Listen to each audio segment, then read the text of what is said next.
Tell you what, every week. We're learning. Learning. You look like a truck driver right now. Look like a truck driver? That's not good. I don't think truck drivers dressed in Lululemon and polo. You have a contract with them or something? Not yet. So now you're Nike sold. It might go against the, so the contract. Yeah, hopefully it doesn't go against my my contract. But I wasn't aware of that, so. A very well dressed truck driver. Yeah. Chase, what is? I mean, I've heard worse. So. Everybody talks about this is just a game, but it's preparation week to week. One thing at a time. I mean, you've been involved in a few of these. Can you kind of take us inside? What are you thinking right now when you think of Michigan State? I think it's a rivalry week. I think you give something a little extra for this week for sure, but I mean, they had a good point. It is just another week, and we're just going to keep doing what we've been doing. We've kind of laid this foundation for success in the first couple weeks, and this is no different. It's 11 people versus 11 people. Like I said last week in an interview, they have a job to do. We have a job to do, and let's see who does it better. They're gritty, we're gritty, and I think we're going to be ready for this. We had a great practice today, and we're just going to keep building off that. Chase, you stayed in every play at Purdue, I think, right? Don Brown said that last week. How do you? I mean, physically, it didn't tax you at all. It was very hot. It's weird. I've been this way my whole life. Like, no matter what I've done, I like to consider myself a winner. Also with the name thing Winovich, it's probably in the blood. But I feel like as time goes on, no matter what I've done, if it's checkers, chess, I'm at Pinball Pete's down the street playing arcade games. Like, as time goes on, like, I learn how my opponents play and how the game works, and I feed off of it. I get energy. I start playing better, and then I see their weaknesses and I attack them. I exploit them, and I think and that's what it goes on. Like, Coach Madison was kind of like laying out the outline for how we're gonna get subs and stuff, and I said, like, I don't need a sub. I feel great. Like, and I felt better as time went on. So.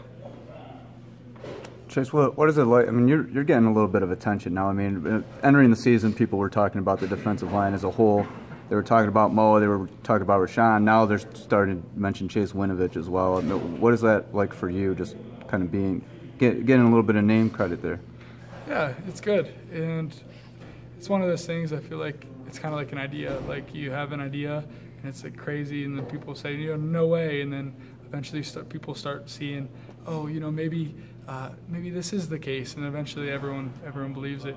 It probably won't happen with bleached hair. Most people probably won't bleach their hair like me, but I feel like that's kind of what happened with me. Like, I was kind of out there, and I don't think people viewed me as the weak link necessarily, but I definitely didn't feel like I had the respect for being a person that, I think, if you look at like PFF, I think they rated me as like the #1 or #2 returning pass rushing person in efficiency from a efficiency standpoint, and come out here and maybe earn some of that more respect.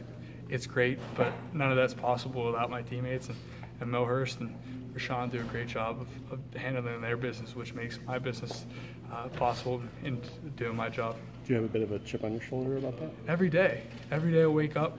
Like, the thing is, for me, I've been waking up for years just scrapping for these crumbs that people have left for me, and I feel like for the first time that I have bread in front of me, and I could just take a big bite out of the loaf. So what kind of bread do you like? I usually go with wheat, just because it's healthier. But Raisin toast from Benny's down the street. I'm not allowed to say you should try it because it's a violation, but it's pretty good. What do you mean by your scrapping for crumbs? Scrapping for crumbs, like my freshman year, like just on scout team, like I think if you ask anybody that was there whenever I was on there, I was always just balls to the wall, like yell. I remember getting in a fight. We had a safety at the time, and I was literally screaming at him. I was like, "This is why you'll never play here!" Like, freaking out on him because he wasn't like giving a lot of effort, and then like sophomore year comes around, and I'm a tight end, and I'm begging for a spot on special teams, and like literally begging Coach Baxter, and finally he was reluctant because we had like injuries, and then I go in there, I had like two tackles against Indiana, and then my junior year comes around, and there's some points where I get Iowa had 2 plays or 3 plays, I had a sack, Indiana, the same thing. Wisconsin, I had one, and I had a passing pressure. So it's just scrapping. I get my crumbs, and I ate them, and I enjoyed those crumbs. But I always knew I was meant for more, and my family obviously believed that I was meant for more as well. So. Was there ever a point in your career, even in high school, when you felt like you had the role that you were supposed to have, if that makes sense? Yeah, I think in high school I definitely did.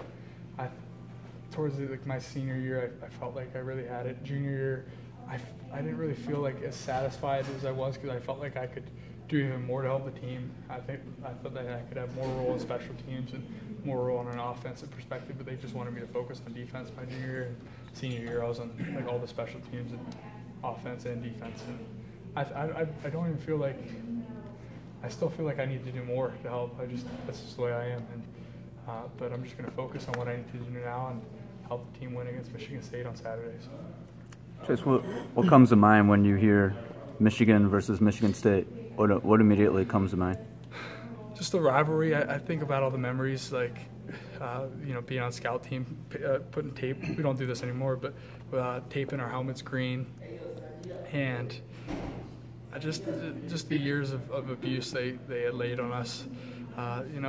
In recent memory, that's just kind of like the impression that I took going into this game, and not only just myself, but we remember that, and I think this is gonna be a fun one. So.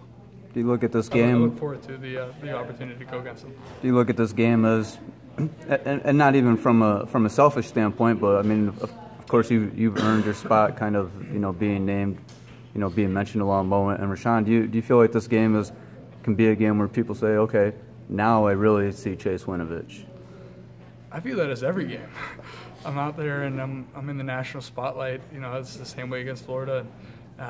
Like I've said this before, no matter what you say of me, whatever excuse that you come up for why I can't play, or I'm going to show up, and that's great, and that's hearsay. But at the end of the day, you can make all the excuses you want, but the offensive tackle that I go against and the quarterback that is potentially going to get hit are going to have to answer. So. Michigan State got a great offensive line, and they're going to be a challenge, and ready for it. So several of your teammates and even Don said they all agree you have a screw loose. I mean, is that the flattery? There's a great Conor McGregor quote. Who's like, if anybody's been here interviewing me knows how many times I've quoted that man. If anybody knows any connections, put me in touch. But you got to be obsessed. You got to be a little crazy towards your craft, and I believe I'm just that right amount of crazy. I'm not.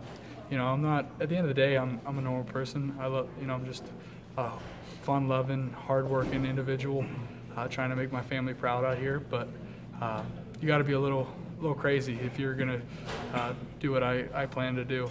And there's also a good quote. It's like the people that are crazy enough to believe they could change the world are the ones that usually do it. So I believe that I can accomplish great things here and beyond. And so I'm going to give him my best shot and see what happens. What would you say to him if you ever met him? Conor McGregor? Yeah. I don't know. This is my chance. This is your chance. See, I don't want to sound like a fanboy, so Your smile's I'd love to just be boys with them. I think we get along great. I think we got a pretty similar mindset. We're hardworking people, like to keep our circle not too big. And first off, I'd like to thank him for inspiring me through his interviews and the way he carries himself. So. When did you first? When did he first inspire you? That correlates with my success in my mind. Like I've been playing defensive end for about 18 months, and I started training that winter. And that's actually right whenever I discovered Conor McGregor. It was right before the Jose Aldo fight. And I saw how he's a plumber, and he just was driving to work one day. He said, "F this." And he just went to the boxing gym or the gym and started working out and turned his life around. So it was kind of like, for me, it was kind of like how, I was a tight end, and it's like I just said, forget this, and went to defensive end, and almost like he was a plumber, and he said forget this, and went and did what he loved and did what he was best at. Chase, what kind of you mentioned the obsession and kind of being a little bit crazy if you want to be good at what you do. How have you translated that? I mean, you're one of the nation's leaders in sacks. I mean, how have you translated kind of that obsession into sacks? I mean, I'm always watching film. Like you see me in my house, I'm always on my iPad, just watching, just learning, seeing what I can pick up. I'm always doing, like, if I'm going through any doorway, like people laugh, like I'm always working, club rip, or just if there's a moment or two before, I'm willing to do it. I feel like what other people maybe aren't, I don't know if they're embarrassed or maybe they don't have the resources, but like this winter I took a ballet class. Probably took like 20 or so lessons with an instructor down the street, which I think helped me just like with agility wise and balance, and I don't know, I feel like I'm just a perfect fit for this. So. Did you go through the recital? I did not go through the recital. No. If I did, you guys would probably be invited because it'd be awesome. Do you have any questions? You're a new face, so. You said you had a good practice today. What stood out in practice today? It was like a lot of times, like when you're going through this, like it'll be great for one person or one side of the ball rather will have a great practice. But from what I gather, everyone had a great practice. The defense and the offense, and that's it's not rare, but it's a good sign. That's what you want, like going into this game, and we're just firing on all cylinders. Have you recommended ballet to anybody else? I think I talked to a younger kid, Danger Baki, and I entertained the idea with him, with us going. But I don't know, it might be kind of weird if you two guys in there. So a lot of Tim Thomas, Boston Bruins goalie a few years back, was talking about how he took ballet.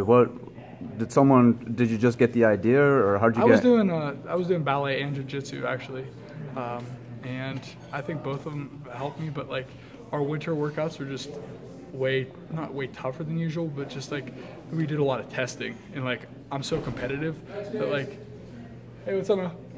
I'm so competitive that I knew I just wanted to win those drills, like trying to be first every day. And I felt like jiu-jitsu, there was like the boxing and then there was the jiu-jitsu. I felt like that was a little too much, but I felt like the ballet I was able to incorporate without taking away from one thing. Yeah, I feel like I've neglected this side. All right. You guys good? Thank you. Thanks. Thank you. Interview of the year, Yeah, Chase. thank you. Yes. Thank you.